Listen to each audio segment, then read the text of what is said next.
हुई।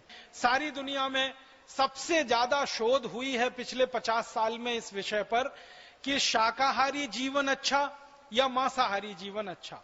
दुनिया के सभी वैज्ञानिकों ने और डॉक्टरों ने यह बताया है, अमेरिका के भी वैज्ञानिक, यूरोप के भी वैज्ञानिक, भारत के वैज्ञानिक, चीन के और लैटिन अमेरिका के, दुनिया के सभी क्षेत्रों के वैज्ञानिक इस बात पर सहमत हैं कि शाकाहारी व्यक्ति ज्यादा स्वस्थ होता है, मांसाहारी व्यक्ति हमेशा बीमार रहता है और हमेशा तकलीफों में रहता है।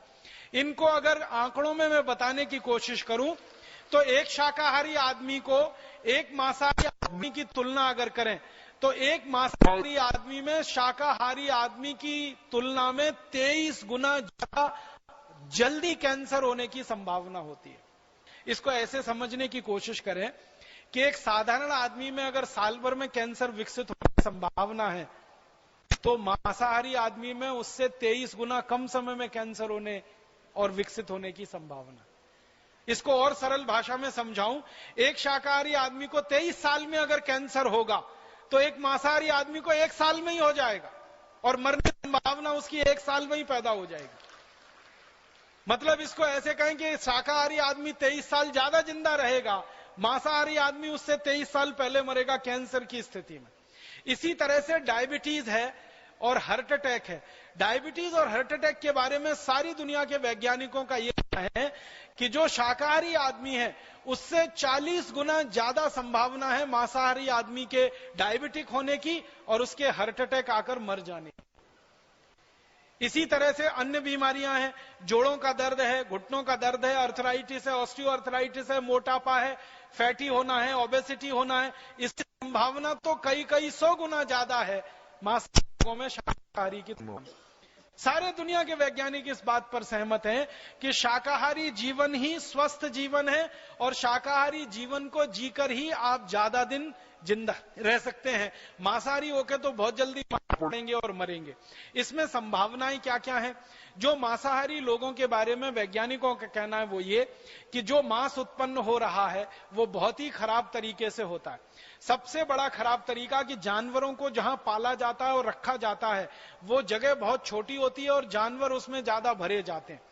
और छोटी जगह में ज्यादा जानवरों को जब भरा जाता है तो जानवरों के आपस में जो तनाव की स्थिति पैदा होती है, अक्सर जो सुअर का मांस पैदा करने वाली कंपनियां है ना, उनके जो बाड़े होते हैं उनको अंग्रेजी में रेंच कहते हैं। तो सुअरों के जो रेंच होते हैं उसमें हर सुअर दूसरे की पूंछ काट लेता है क्योंकि वो तनाव में रहता है हमेशा। और तनाव में रहने का कारण क्या है? एक सुअर को रहने के लिए कम से कम जितना स्थान चाहिए उतने में 10 सुअर को रख देते हैं। एक मुर्गे को रहने के लिए कम से कम 4 स्क्वायर फीट जगह लगती है। 4 स्क्वायर फीट में तो 10 मुर्गों को जबरदस्ती रख देते। एक गाय को रहने के लिए न्यूनतम जितनी जगह चाहिए उसमें 10 गाय को रख देते हैं। एक भेड़ को रहने के लिए, बकरे को रहने के लिए जितनी जगह चाहिए उसमें 10 गुने ज्यादा रख देते हैं। तो जानवर हमेशा तनाव में रहते हैं क्योंकि जगह कम होती है उनको रहने के लिए। आप ही एक इसको रहने की कोशिश करके देखिए कभी। एक कमरा है जिसमें एक व्यक्ति आसानी से रह सकता है, उसमें 10 लोग रहना शुरू कर दीजिए और लगातार 2, 4, 6 महीने रहकर देख लीजिए। आप अच्छे खासे स्वस्थ आदमी हैं, पागल होने की स्थिति में आप आ जाएंगे, इतना बढ़ जाएगा, चिड़चिड़ापन आपको इतना बढ़ जाएगा, परेशानियां आपको इतनी बढ़ जाएंगी। तो वो जानवर तो महीनों ऐसे ही रहते हैं, उनको तनाव बहुत होता है।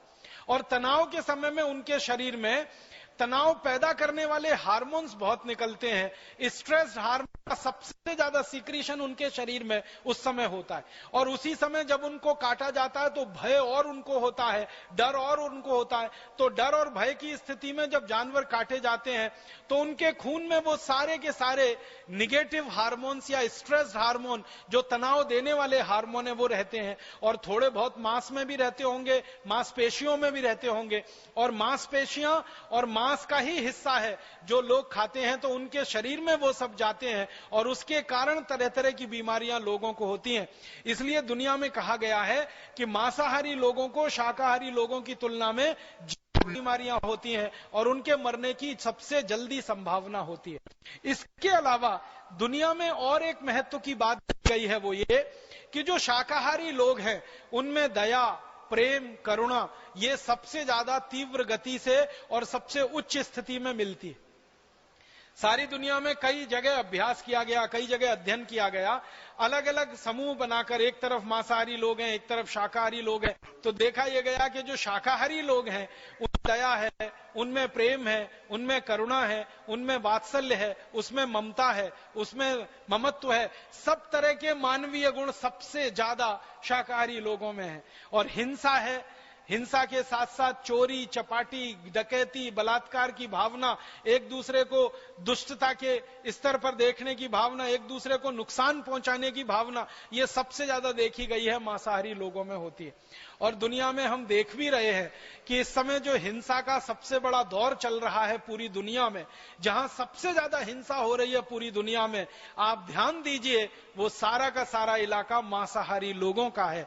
और मांसाहारी लोगों के इलाके में होने वाली जो हिंसा है वो जल्दी खत्म नहीं होती है।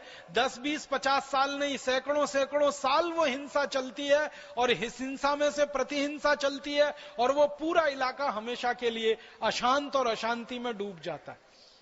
दुनिया में जहां शाकाहार बहुत ज्यादा है, उन देशों में आप देख लो काफी शांति मिलेगी। मैंने ये देखा इस अध्ययन में कि जो शाकाहारी लोग हैं वो गरीब हैं, भुखमरी के शिकार हैं, उनमें कुछ महामारियां भी हो सकती हैं, लेकिन सबसे ज्यादा शांति उन्हीं के इलाके में है जहां सबसे ज्यादा शाकाहारी लोग हैं पूरी दुनिया। और जहां मांसाहारी लोग हैं उनमें अमीरी हो सकती है, उनमें अमीरी है, उनमें समृद्धि है, उनमें संपत्ति है, लेकिन सबसे ज्यादा हिंसा उनके बीच में है, और मानसिक हिंसा सबसे ज्यादा है, सबसे ज्यादा अशांति उनके बीच में। दुनिया में जिन देशों में मांस सबसे ज्यादा खाया जाता है वहां मानसिक रोगी सबसे ज्यादा है। एक छोटे से देश की कहानी बताता हूं। स्पेन नाम का एक देश है और स्वीडन नाम का एक देश है। स्वीडन को दुनिया में कहा जाता है सबसे ज्यादा अमीर देश है। स्वीडन को कहा जाता है वहां विकास का मानदंड सबसे ऊंचा है। परम पूजनीय स्वामी जी थोड़ी देर पहले अपने व्याख्यान में कह रहे थे ना कि संयुक्त राष्ट्र की जो रिपोर्ट बनती है मानवीय विकास की सूचकांक रिपोर्ट, उसमें स्वीडन हमेशा नंबर 1 पर रहता है, भारत हमेशा 136 नंबर पर रहता है। स्वीडन के बारे में कहा जाता है कि वहां के लोगों को कोई दुख नहीं है, कोई तकलीफ नहीं है, कोई परेशानी नहीं है, उनके यहाँ भ्रष्टाचार नहीं है, उनके यहाँ मारामारी नहीं है, उनके यहाँ वगैरह वगैरह बहुत सारे दुख नहीं है। उस स्वीडन के बारे में अभी मैं थोड़ा अभ्यास कर रहा था, यही शाकाहार मांसाहार के हिसाब से। तो स्वीडन है तो छोटा सा देश, लेकिन मांस सबसे ज्यादा खाया जाता है और मांस का उपभोग सबसे ज्यादा है। तो स्वीडन के कुछ डॉक्टरों ने और वैज्ञानिकों ने एक अध्ययन किया, वो इस बात के लिए कि स्वीडन की सड़कें दुनिया में सबसे अच्छी हैं, सबसे अच्छी सड़कें हैं पूरी दुनिया में स्वीडन में है। ऐसा कहा जाता है कि स्वीडन की सड़कें हैं वो रबर की सड़कें हैं। जैसे आप रबर की सड़क पर चल रहे हैं तो स्वीडन की सड़कें इतनी अच्छी हैं, लेकिन स्वीडन के वैज्ञानिकों का कहना है कि सबसे ज्यादा दुनिया में पीठ दर्द के मरीज अगर कहीं हैं तो वो स्वीडन में ही है। जिनकी सड़कें सबसे अच्छी हैं, जहां पर गाड़ी ऐसे चलती है जैसे पानी में मछली फिसलती हो, वहां के लोगों के पीठ में दर्द क्यों होना चाहिए? भारत जैसे देश की सड़कों के बारे में ये कहा जाए तो समझ में आता है, क्योंकि भारत में तो सड़कें कम है, खड्डे ज्यादा हैं। यहां तो सड़क के बीच में खड्डे नहीं है, खड्डों के बीच में से सड़क निकलती है। यहां के लोगों के पीठ में दर्द हो तो समझ में आता है पूरी दुनिया में सबसे ज्यादा, लेकिन स्वीडन के लोगों के पीठ में सबसे ज्यादा दर्द क्यों है? तो वहां के वैज्ञानिकों का कहना है कि साइकोसोमेटिक डिसऑर्डर है वहां के लोगों को। मनोदैहिक जो चिकित्सा करने वाले वैज्ञानिक है वो कह रहे हैं कि इसकी ज्यादा असंतुलन में से पैदा हुई बीमारियां हैं, उन सड़कों से कोई लेना देना नहीं है। और उनका कहना है कि बीमारियों का एक बड़ा कारण उनके यहाँ वो मांसाहारी भोजन है और मांसाहारी जीवों की हत्या है और उनसे निकलने वाली हिंसा है। तो ये अभी अध्ययन सारी दुनिया में हो रहे हैं और बता रहे हैं कि कैंसर ज्यादा हो रहे हैं, डायबिटीज ज्यादा हो रही है, हार्ट अटैक ज्यादा हो रहे हैं, ब्रेन हेमरेज ज्यादा हो रहे हैं, कोलेस्ट्रॉल ज्यादा बढ़ रहा है, मोटापा ज्यादा बढ़ रहा है, हमारे घुटनों के दर्द, कमर के दर्द, कंधों के दर्द ज्यादा बढ़ रहे हैं मांसाहारी लोगों को। तो हम क्यों फालतू में इस दुनिया में जाएं, मांस खाने वाले बने? इसलिए मेरा आप सभी से एक विनम्र निवेदन है, मैं तो ये मान के आपसे ये बात कह रहा हूं कि हम में से तो शायद ही कोई भारत स्वाभिमान का कार्यकर्ता होगा जो मांसाहारी अब तक बचा होगा, अन्यथा तो वो शाकाहारी हो गया होगा। प्राणायाम करते करते, योग करते करते, बार बार आस्था चैनल पर परम पूजनीय स्वामी जी का व्याख्यान सुनते सुनते अब तक तो सभी भारत स्वाभिमान के जो कार्यकर्ता हैं, भारत स्वाभिमानी है, वो सब शाकाहारी हो गए होंगे, लेकिन गलती से कोई एक आध बच गया है तो अब हो जाना चाहिए, उसको बहुत जल्दी से जल्दी शाकाहारी हो जाना चाहिए, उसको मांसाहारी रहना ही नहीं चाहिए। अभी कई बार ये मांसाहारी लोग एक कुतर्क देते हैं, वो ये देते हैं कि मांस में प्रोटीन ज्यादा मिलती है, और प्रोटीन का दूसरा हमारे पास कौन सा स्रोत है अगर हम मांस नहीं खाएं तो।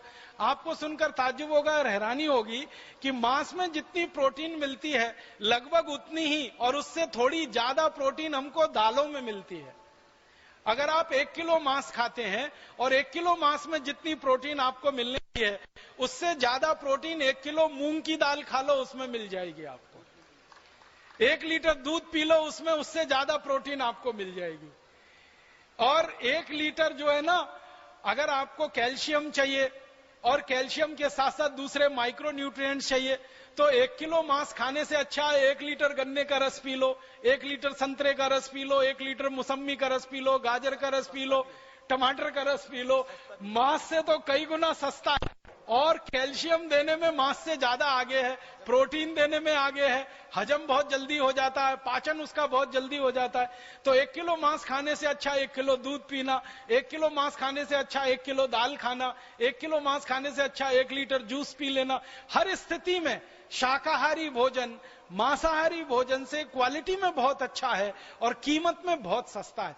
मैंने अभी थोड़ी देर पहले एक कैलकुलेशन किया, वो ये कि अगर हम 1 एकड़ खेत में खेती करें और 1 एकड़ खेत की खेती में साल में 4 फसल लें और 4 फसल में गेहूं भी हो, 4 फसल में चावल भी हो जाए, 4 फसल में दालें भी हो जाएं, कुछ सब्जियां भी हो जाएं, तो 1 एकड़ खेत में जितनी खेती हम करेंगे साल भर में उसमें 22 लोगों का भोजन हम दे सकते हैं।